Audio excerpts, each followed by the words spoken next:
नाज़रीन अस्सलाम वालेकुम। नाज़रीन आज एक बार फिर पाकिस्तानी सियासत का बहुत ही दिलचस्प दिन है कि अब से थोड़ी देर पहले, चंद घंटे पहले वफाकी हुकूमत ने बाज़ाब्ता तौर पर यह मुतालबा किया कि इलेक्शन कमीशन को मुस्ताफ़ी हो जाना चाहिए, क्योंकि इलेक्शन कमीशन ऑफ पाकिस्तान अपना रोल और अपना काम करने में मुकम्मल तौर पर नाकाम हो चुका है। ये जो प्रेस कॉन्फ्रेंस की गई, शफकत महमूद साहब जैसे लीड कर रहे थे, दो मिनिस्टर्स उनके साथ और भी थे कैबिनेट मेंबर्स। इसके तीन कम अज़ कम अहम पहलू हैं। पहला पहलू तो ये है कि ये प्रेस कॉन्फ्रेंस जो है वो शफकत महमूद साहब ने की। ये प्रेस कॉन्फ्रेंस किसी ऐसे तहरीक इंसाफ की लीडर ने नहीं की जिसके बारे में ये समझा जाए कि वो सेंसेशनल है, गुस्से का तेज़ है। ये एक धीमे मिजाज के, इंतहाई मोतबर, एक सोबर और एक सीनियर तरीन जो PTI के लीडर हैं, उनसे ये प्रेस कॉन्फ्रेंस कराई गई। दूसरा इसका पहलू ये है कि इस प्रेस कॉन्फ्रेंस में ये तो कहा गया कि हमें कोई एहतमाद नहीं है, लेकिन ये कहा कि reference election commission of Pakistan, chief election commissioner और उनके जो रुफ़का हैं उनके खिलाफ रेफरेंस लाने का हमारा कोई इरादा नहीं है। सो बुनियादी तौर पर जो कहा गया उन्होंने कहा ये एक सियासी हमारी तजवीज़ है। और तीसरा इसका पहलू ये है कि ये एक ऐसे वक्त पे ये डिमांड सामने आई है जब सुप्रीम कोर्ट ऑफ पाकिस्तान में असद मल्ही जो है डस्का के इलेक्शन के हवाले से अपनी पिटीशन लेके गए हैं और वहाँ ये पिटीशन जो है सुनी जा रही है और हुकूमत अपना मौक़िफ़ जो है वो वाज़ेह कर दिया। इसके अलावा भी इंपॉर्टेंट डेवलपमेंट्स, लेकिन सबसे पहले शफकत महमूद साहब का ये टुकड़ा सुन लेते हैं। अगर किसी की नाकामी है तो किसकी नाकामी है? ये नाकामी इलेक्शन कमीशन ऑफ पाकिस्तान की नाकामी है। इलेक्शन कमीशन ऑफ पाकिस्तान अपनी जो जिम्मेदारियां थी उनको निभा नहीं सका। किसी को एतमाद नहीं रहा इलेक्शन कमीशन पे। इलेक्शन कमीशन जो मौजूदा हालत में है वो नहीं चल सकती। इलेक्शन कमीशन को बहसीत मजमूई इस्तीफ़ा देना चाहिए। चीफ इलेक्शन कमिश्नर और उनके मेंबरान इस्तीफ़ा दें और एक सियासी सोल्यूशन दे रहे हैं। कोई रेफरेंस मूव करने का हमारा इरादा नहीं है। आपने सुना कि वो कह रहे हैं कि हम एक सियासी तजवीज़ दे रहे हैं, एक सियासी सोल्यूशन दे रहे हैं। ये पॉलिटिकल सोल्यूशन है, लेकिन रेफरेंस दायर करने का हमारा कोई इरादा नहीं है। नाज़रीन, यही से बहस का आगाज़ करते हैं। स्टूडियोज़ पे मेरे साथ तशरीफ़ रखते हैं जनाब राजा आमिर अब्बास साहब, एडवोकेट हैं, सुप्रीम कोर्ट ऑफ पाकिस्तान के सीनियर वकील हैं। Very warm welcome to him. मुझे पाकिस्तान तहरीक इंसाफ के लीडर जनाब फ़ारूक हबीब साहब ज्वाइन करेंगे वीडियो लिंक के ज़रिए। मुझे ज्वाइन कर रही हैं पाकिस्तान पीपल्स पार्टी की लीडर वीडियो लिंक के ज़रिए जनाब शैला रज़ा साहिबा, और PMLN के लीडर जनाब तारिक फजल चौधरी साहब, जिनके घर में भी PDM की या PMLN की मीटिंग्स हो रही हैं, वो भी इस वक्त मेरे साथ हैं। Very warm welcome to all my guest once again. Farooq Habib साहब, अगर मैं आपसे आगाज़ कर सकूँ कि जो डिमांड की है शफकत महमूद साहब ने, कहा जाता है कि ये खासी गैर मामूली और अजीबो गरीब किस्म की डिमांड है, जहां एक आइनी इदारा इलेक्शन कमीशन ऑफ पाकिस्तान, उससे आपकी हुकूमत ने रेजिग्नेशन का इखलाकी मुतालबा कर दिया, लेकिन साथ ये भी कहा है कि रेफरेंस वगैरह ले जाने का हमारा कोई इरादा नहीं। देखिए, बात यह है डॉक्टर साहब, जिस तरह आपने खुद बात की कि एक आइनी इदारा है और आइनी इदारे की आइन के अंदर जो है वो जिम्मेदारी भी बड़ी वाज़े लिखी हुई है। और आपके इल्म में है कि कभी आज तक सेनेट का कोई ऐसा इलेक्शन नहीं हुआ जहां पर सेनेटर मुंतखब हुए हों और बाद में ये बात सामने ना आई हो कि लोग पैसा चलाकर सेनेटर बने हैं। और आपके इल्म में है कि 2018 के इंतखाबात के अंदर भी पैसा चला। हमने अपने 20 MPs को भी पार्टी से निकाला और उनकी एक वीडियो भी सामने आई। अब इलेक्शन कमीशन की जिम्मेदारी क्या बनती है? अब इलेक्शन कमीशन की जो जिम्मेदारी बनती है वो ये सवाल मैं आपके सामने भी रखे देता हूं कि आइन का आर्टिकल 218(3) जो है वो बड़ा वाज़े है, कहता है कि आपने करप्ट प्रैक्टिसेस को गार्ड करना है, आपने चोरी होने से पहले चोरी को रोकना है, बाद में आपने चोर को नहीं ढूंढना। तो मेरा ये सवाल ये है कि क्या करप्ट प्रैक्टिसेस को इलेक्शन कमीशन रोकने में कामयाब हो गया? अगर तो हो गया है तो फिर तो हमारा मुतालबा जायज़ नहीं है, फिर हम अपना मुतालबा वापस ले लेते हैं। अगर इलेक्शन कमीशन जो है वो करप्ट प्रैक्टिसेस को रोकने के लिए उसने सुप्रीम कोर्ट के फैसले को भी नज़रअंदाज कर दिया, जो उन्हें ये कह रहा है कि सीक्रेसी ऑफ बैलेट जो है वो हतमी नहीं है, आप टेक्नोलॉजी का इस्तेमाल कर लें, लेकिन उसके ऊपर भी इलेक्शन कमीशन जो है वो सुमन बन के ऐसे बैठा रहा कि अपनी आईनी जिम्मेदारी को जो है उन्होंने पूरा नहीं किया। और आपने देखा कि किस अंदाज से इलेक्शन से एक रात कबल यूसर रज़ा गिलानी के साहबजादे की वीडियो सामने आती है, लेन देन तय कर रहे हैं, रेट्स बता रहे हैं, हर सूबे का रिश्वत दे रहे हैं, ठीक है, ये और सब तो हम दया करने के तरीकेकार बता रहे हैं। और उसके ऊपर भी इलेक्शन कमीशन खामोश रहता है। हमें झंझोड़ना पड़ता है इलेक्शन कमीशन को। से हम वाकिफ हैं, इन सब वाकयात से हम वाकिफ हैं, हमारे सुनने वाले भी वाकिफ हैं। आप लोग हासिल क्या करना चाहते हैं?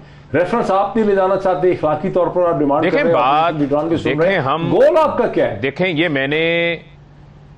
देखें मैंने तो आपके सामने एक पूरा तनाजुर में मैंने ये बात की है, और मैं ये समझता हूं कि जब एक इदारा अपनी आईनी जिम्मेदारी ही पूरी नहीं कर पा रहा, और उसकी जिम्मेदारी बड़ी वाज़े आइन के अंदर लिखी हुई है, इलेक्शन एक्ट 2017 के अंदर बड़ा वाज़े है, सेक्शन 9 का जो है वो प्रीव्यू किसी मामले में कोई और होता है, यूसुफ रज़ा गिलानी के मामले में कोई और हो जाता है।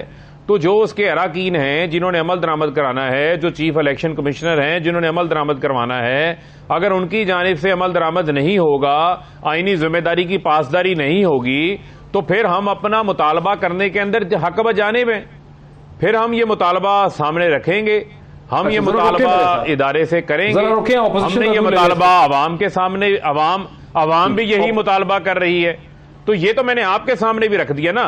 आप भी इन चीजों को देखते हैं, एनालिटिकल देखते हैं, पीपल्स पार्टी क्या उन जिम्मेदारियों को पूरा किया गया। व्यू भी आने दीजिए। शैला, हाँ शैला रजा साहिबा, तहरीक इंसाफ ने तो अपना केस बना दिया कि इलेक्शन कमीशन जो है वो करप्ट प्रैक्टिसेस को रोकने में नाकाम रहा है, खासा उन्होंने एविडेंस इकट्ठी की हुई है। आपकी पार्टी का क्या मौक़िफ़?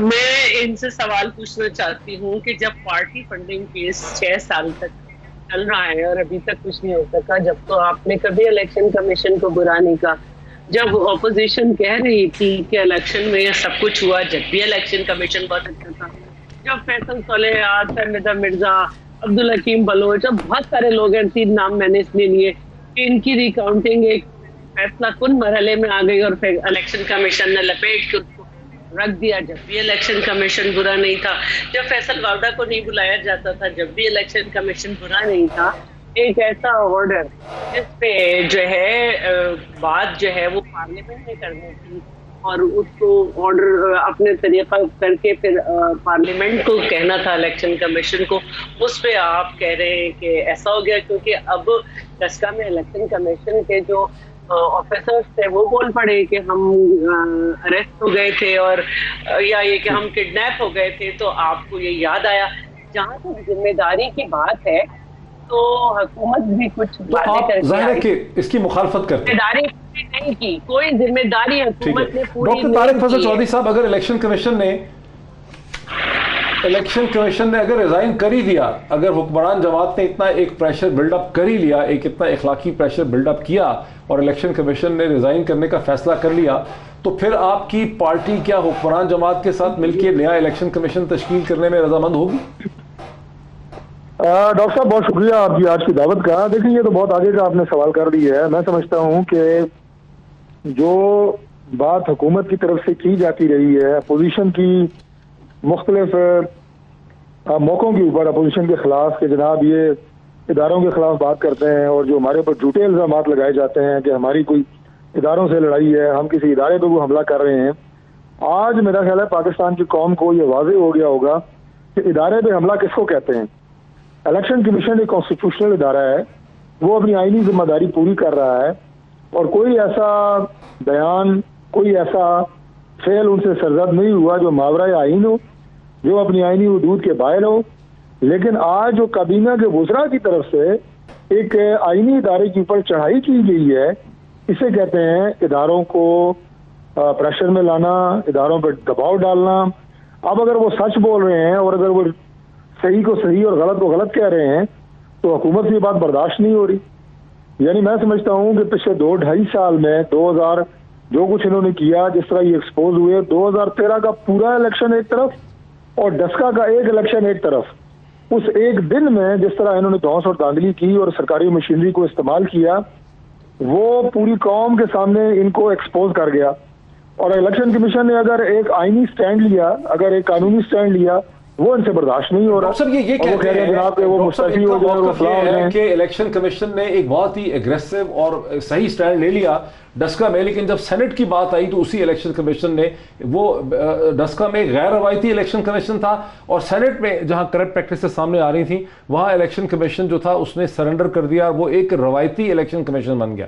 तो इससे इनको ये समझ आती है कि इलेक्शन कमीशन का एक एजेंडा है। इस पर आपका क्या रद्द है? देखिए जी, बात यह है कि सेनेट के इलेक्शन के अंदर पूरी कोशिश की इन्होंने कि गैर आईनी तरीके से उसके पूरे मैकेनिज्म को चेंज किया जाए।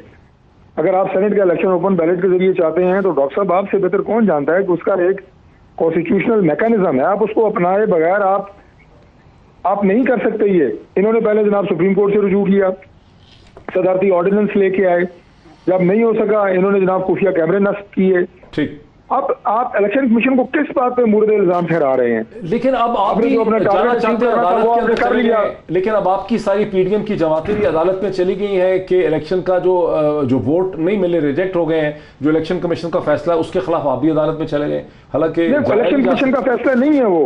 पहली बात तो यह है कि इलेक्शन कमीशन को कोई फैसला हमारे खिलाफ होगा, हमारा ये आईनी हक है कि हम उस फैसले के खिलाफ अपील में जाएं। कहते हैं कि बिल्कुल जाएंगे। अगर हमें इलेक्शन कमीशन के किसी फैसले पार्लियामेंट की प्रोसीडिंग के खिलाफ जा नहीं सकते ना अदालत में। मुझे 1 मिनट दे दें, मैं सिर्फ मुकम्मल कर लेता हूं कि इलेक्शन कमीशन के किसी फैसले पे हमें एतराज होगा, हम अपना जो भी हमारा कॉन्स्टिट्यूशनल फोरम होगा हम वहां पे अपील में जाएंगे। इन्हें अगर एतराज है ये अपील में जाएं। जो प्रोसीडिंग्स हुई हैं सुप्रीम अपना सेनेट के चेयरमैन के इलेक्शन की, मैं उस सिलसिले में वाजे करना चाहता हूँ कि मैं भी आपकी तरह डॉक्टर हूँ, हमने लॉ नहीं पढ़ा हुआ, लेकिन एक बात तो बिल्कुल वाजे है कि जो प्रोसीडिंग स्पीकर की या जो चेयरमैन सेनेट के उसके आप ये कहें कि ज़ेरे कंट्रोल कहें या उनकी प्रोसीडिंग्स होती हैं उनके अंडर उनकी मौजूदगी में, वो होती हैं पार्लियामेंट की प्रोसीडिंग्स। लेकिन ये जो प्रोसीडिंग में चैलेंज होने जा रही हैं ये एक प्रिजाइडिंग ऑफिसर की फैसले के खिलाफ हो रही हैं। ठीक है, प्रिजाइडिंग ऑफिसर हुकूमती जमात का था, मैं सैयद मुजफ्फर शाह साहब की बात कह रहा हूँ।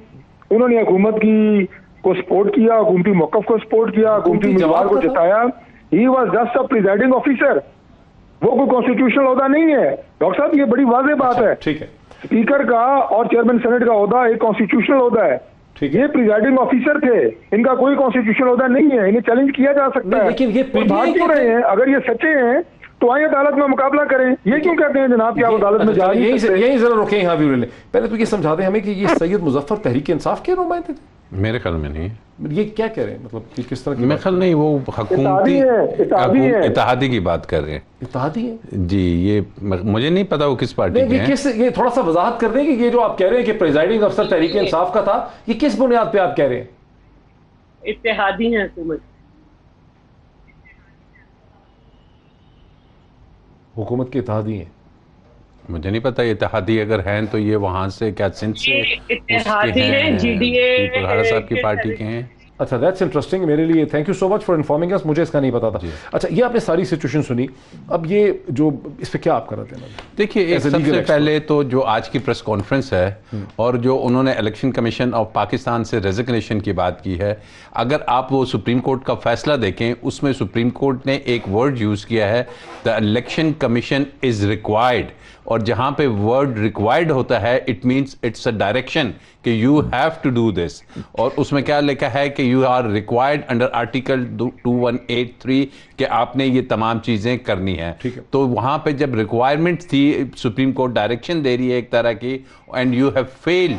अगर आप एक कॉन्स्टिट्यूशनल इदारा अपनी कॉन्स्टिट्यूशनल ऑब्लिगेशन रेंडर करने में फेल होता है तो ऐसी सूरत में लाजमी सी बात है कि हुकूमत ने अपना डिससेटिस्फेक्शन का इजहार किया है कि आप अपनी आईनी जिम्मेदारी पूरी नहीं कर सके, तो आपको चाहिए कि आप रिजिग्नेशन दे दें ताकि ये जो आईनी एक रिक्वायरमेंट्स हैं यहाँ पे ऐसे लोग आए या ऐसे लोगों को लाया जाए कि जो आइन के मुताबिक कि जो कि अपनी कमांड आइन से लें। इन्होंने क्या किया कि इन्होंने कमांड आइन से लेने की बजाय इन्होंने सिंपली कह दिया कि जनाब हम ये नहीं कर सकते, हम कोई प्रिएम्प्टिव, इसमें प्रिएम्प्टिव मेजर्स लेने बहुत ज़रूरी थे कि 2 दिन पहले गिलानी साहब के बेटे की वीडियो आ जाती है। आपने क्या प्रिएम्प्टिव मेजर्स लिए?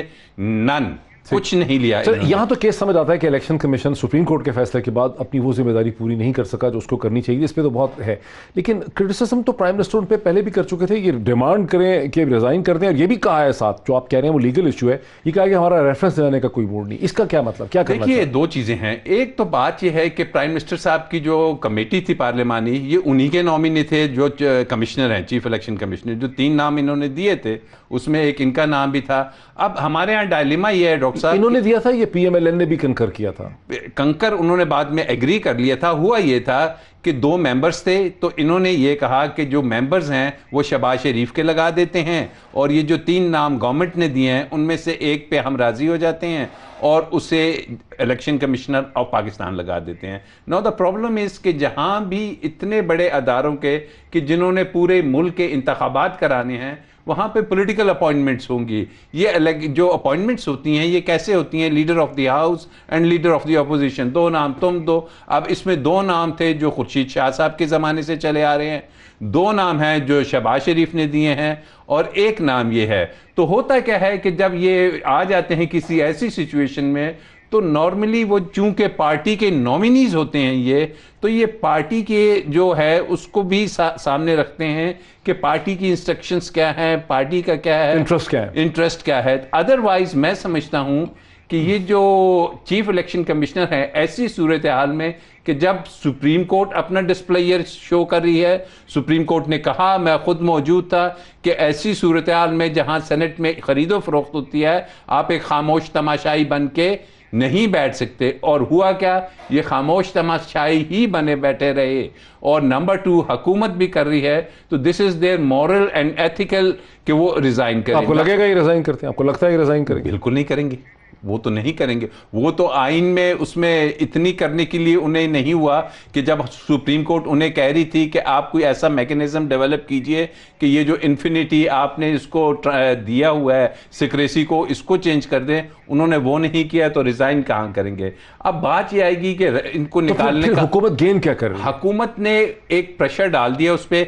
गेन तो वो ये है कि जी ये डिस्प्यूटेड हो गया। अब दुनिया में जहां भी इलेक्शन कमीशन ऑफ पाकिस्तान या पाकिस्तान का नाम जाएगा तो ये एक बैड वो होगा कि पाकिस्तान का जो इलेक्शन का ऑफिस है, इलेक्शनिंग कराता है, वो ही डिस्प्यूटेड है। दिस इज वेरी, अब इस पे सीरियसली सोचना चाहिए। रेफरेंस की ग्राउंड्स कुछ और है, वो 209 आर्टिकल के तहत होते हैं, उसमें they have to put some charges और सम सीरियस चार्जेस। रेफरेंस वो नहीं करना चाहता। एक ब्रेक में ले लूं, ब्रेक के बाद ये देखना बहुत जरूरी हो चुका है कि पाकिस्तान की सियासत में जो फिजिकल मारपीट है उसका एलिमेंट जो है वो बहुत बढ़ता चला जा रहा है मेन स्ट्रीम पॉलिटिकल पार्टीज के दरमियान। और आज डॉक्टर शहबाज गिल के साथ क्या हुआ, इसकी क्या तारीख है, किस किस्म की बातें कही जा रही हैं, उस पर भी बात करते हैं आफ्टर द ब्रेक। नाज़रीन वेलकम बैक। नाज़रीन, वायलेंस का इशू तो इंपॉर्टेंट है, लेकिन गालिबन सबसे इंपॉर्टेंट चीज़ वो मीटिंग है पीडीएम की जो कल होनी है, जिसमें पीएमएलएन और मौलाना की जमात जो है उनका मौक़िफ़ ये है कि लॉन्ग मार्च भी हो सकती है और इस्तीफ़े देने चाहिए। वक्त आ गया है कि इस्तीफ़े देने चाहिए, जबकि पीपल्स पार्टी का मौक़िफ़ ये सामने आ रहा है कि इस्तीफ़े नहीं देने चाहिए।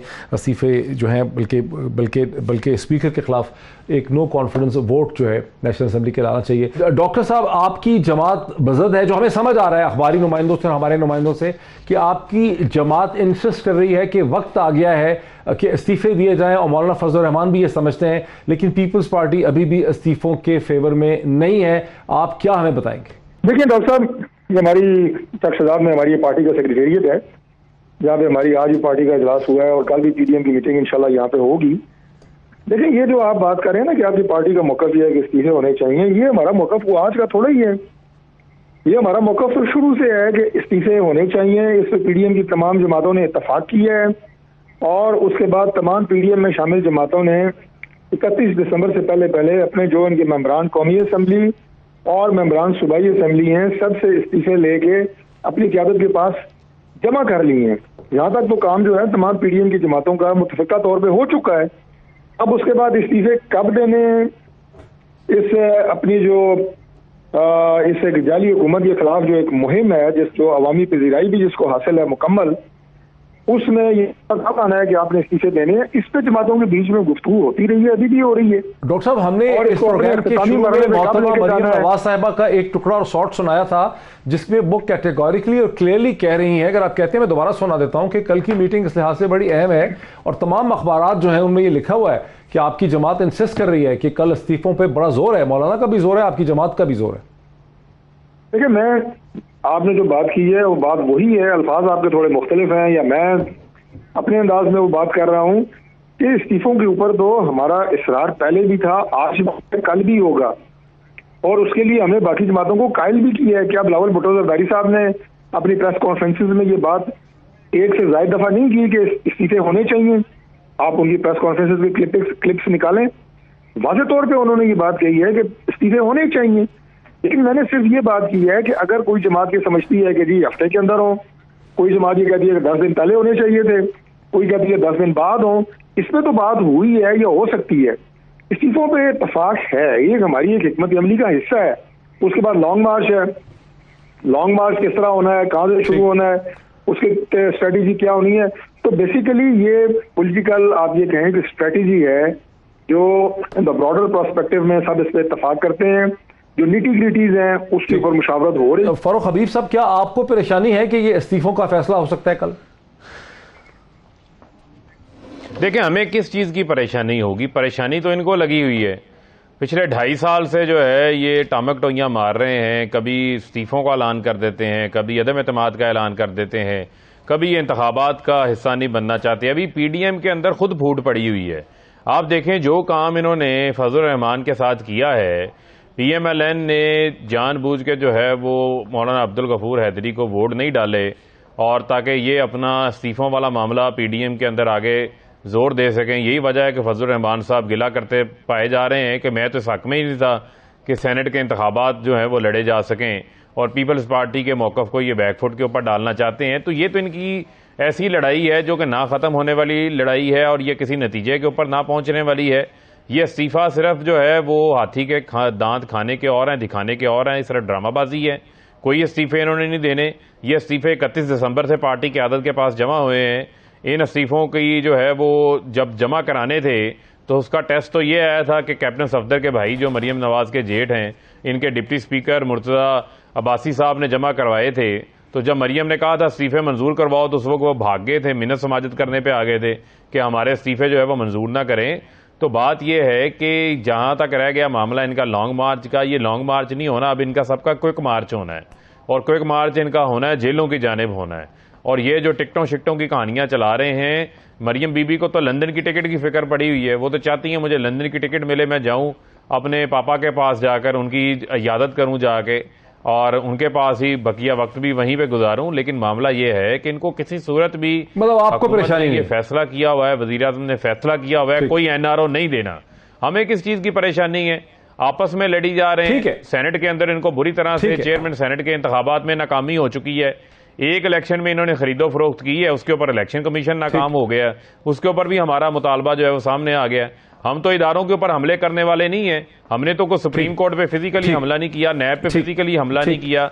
ये इनकी तारीख है जो ये करते हैं। अब्बास साहब, आपको लगता है कि इस्तीफों का कुछ हो पाएगा, कि लॉन्ग मार्च हो पाएगी? आपको क्या लग रहा है स्टेज पे? देखिए, ये जो यूसुफ रजा गिलानी साहब का चेयरमैन का इलेक्शन था, इसके बाद पीडीएम जो ऑलरेडी एक टूट फूट का शिकार हो चुकी थी, उसके गुब्बारे से हवा निकल चुकी थी। अब यहाँ पे ट्रस्ट डेफिशिएंट इतना हो जाएगा, मिसट्रस्ट हो जाएगा, क्योंकि पीपल्स पार्टी बड़े क्लियरली और वोकल अंदाज में कह रही है कि हमने तमाम वोट्स अपने कास्ट किए हैं, और उनका इशारा आ रहा है कि जनाब इसका मतलब है फिर मुस्लिम लीग नून ने ये नहीं वोट्स दिए। और अगर आप अब्दुल गफूर हैदरी के वोट्स देखते हैं तो वो जो यूसुफ रजा गिलानी है उससे 2 वोट ज्यादा लिए उन्होंने, और ये वो 2 वोट थे कि जो रिजेक्ट होते हैं वहां पे यूसुफ रजा गिलानी की दफा, लेकिन अब्दुल गफूर हैदरी की दफा वो जेयूआई के जो 2 अरकान हैं उनके वोट दुरुस्त हो जाते हैं, 5 और 7 जी। तो 5 उसमें से पीएमएलएन के रिजेक्ट होने वाले और 2 जेयूआई के। तो ऐसी सूरत हाल में मैं नहीं समझता कि सिंध गवर्नमेंट कैसे निकलेगी। एक तरफ तो जरदारी साहब ने दरखास्त दी हुई है कि मेरे केसेस कराची में शिफ्ट करें। कराची में जब शिफ्ट होते हैं तो उन केसेस का तमाम जो रिकॉर्ड है वो सिंध गवर्नमेंट का रिकॉर्ड है।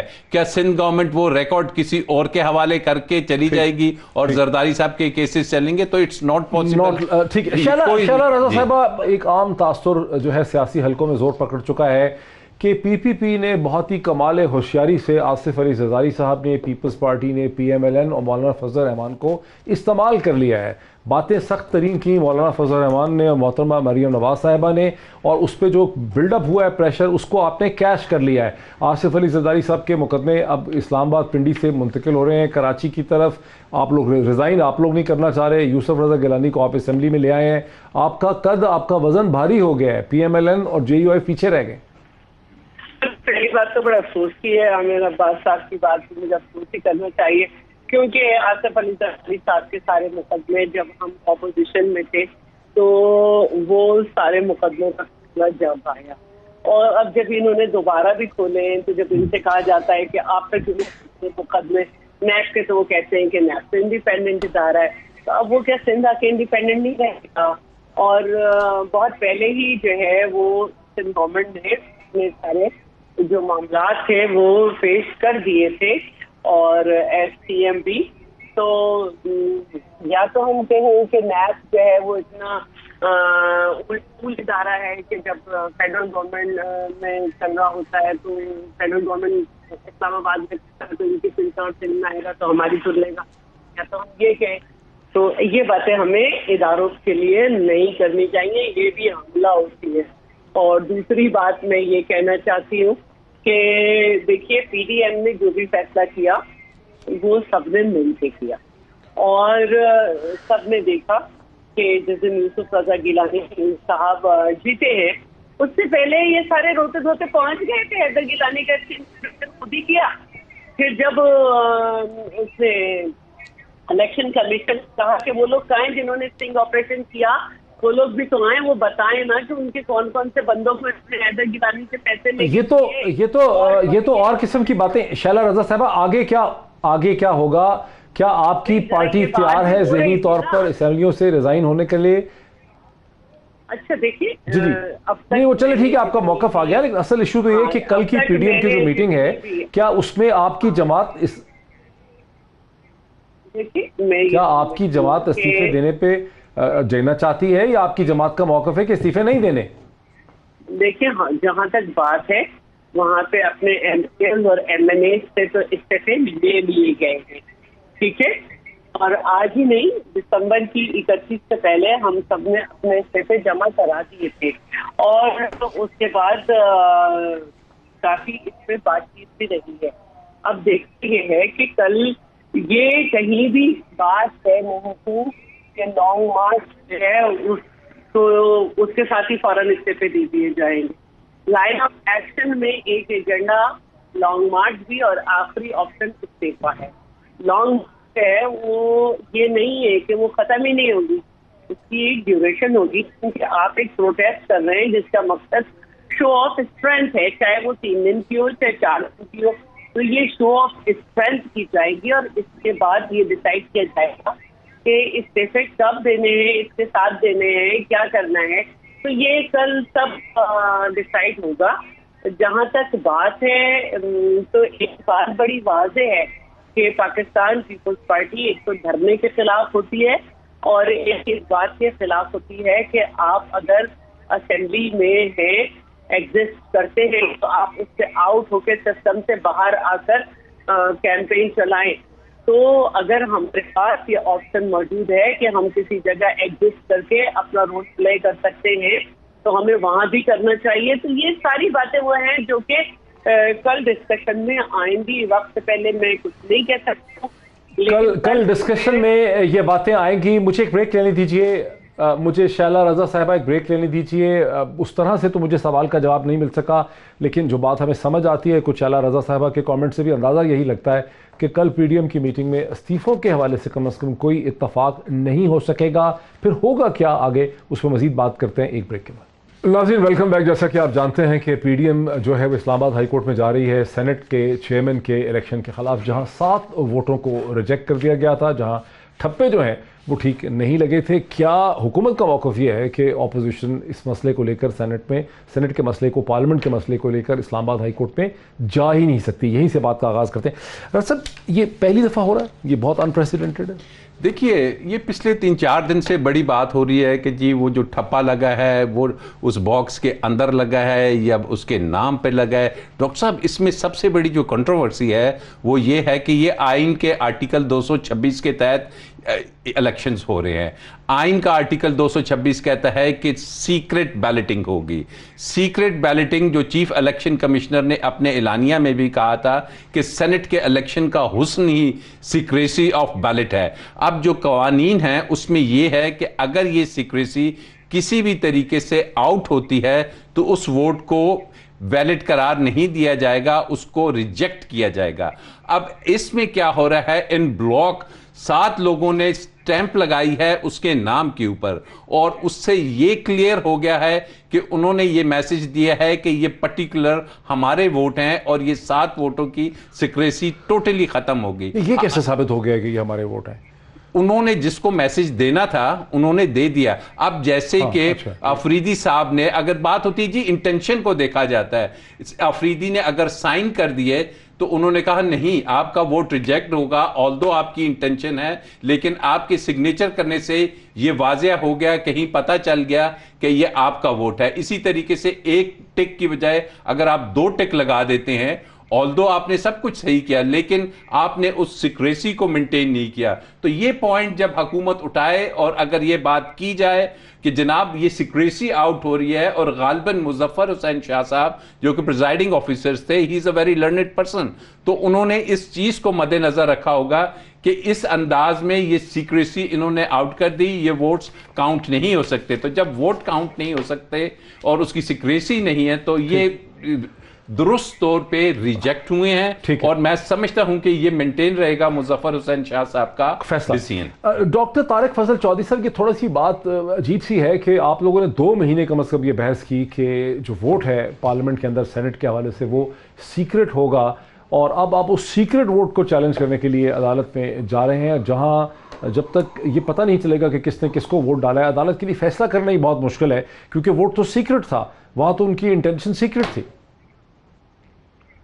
अपना डॉक्टर साहब बात यह है कि ये जो अभी दलील मैंने सुनी है कि 7 वोट जो है वो सीक्रेसी को लीक कर रहे हैं, ये मेरे लिए बड़ी एक बात भी है और नई भी है। मैं इस बात को मानता हूँ, इलेक्शन लड़ रहे हैं, अफसर दराज हो गया है, मिसाल के तौर पे अगर किसी वोट के साथ जब आप उसको फोल्ड करते हैं, उसके अंदर आप एक नोट फोल्ड कर देते हैं, 100 रुपए का नोट है, आप उसके अंदर फोल्ड करके डाल देते हैं, नजर नहीं आएगा कि वोट के अंदर फोल्डेड है, लेकिन ये एक निशानी है क्योंकि मेरी वोट के अंदर जो है वो एक नोट होगा। मैं मिसाल दे रहा हूँ, मेरे कोने के अंदर कोई निशान लगा हो, वो तो पता चलता है कि किसी एक फर्द ने कोई इस तरह की हरकत की है। 7 वोट जो है उनके ऊपर हुआ ये है कि एक खाना है, उसके अंदर नाम भी है और थोड़ी खाली जगह खाली भी है। ठीक, आप अपने मोहर लगानी है उस खाने के अंदर, लेकिन अब मुझे ये सीधी सी बात बताएं, वो तो फिर हफीज शेख वाले इलेक्शन में भी 7 वोट रिजेक्ट हो गए थे, 7 वोट रिजेक्ट हो गए थे, 64 मिले थे हफीज शेख को 69। यार सुने ना, देखें डॉक्टर साहब, यही मैं इसी पे आ जाता हूँ कि अगर यही मोहर 2 खानों के बीच में तकसीम करने वाली जो लाइन होती है, अगर उसके ऊपर लग जाती है मोहर तो ये वैलिड रिजेक्ट होते, किसी को एतराज ना होता। लेकिन एक खाने में आपने मोहर लगानी है, वो उसी खाने के अंदर लगी है। अब मुझे ये समझ नहीं आती कि वो मोहर अगर नाम को टच कर गई है तो वो क्या कोई गैर अखलाकी है, कोई गैर शरई है, कोई आईनी है। जब आपका इलेक्शन लॉ ये कहता है कि इस खाने के अंदर आपने स्टैंप करनी है, फारूक हबीब साहब बनती ही नहीं है।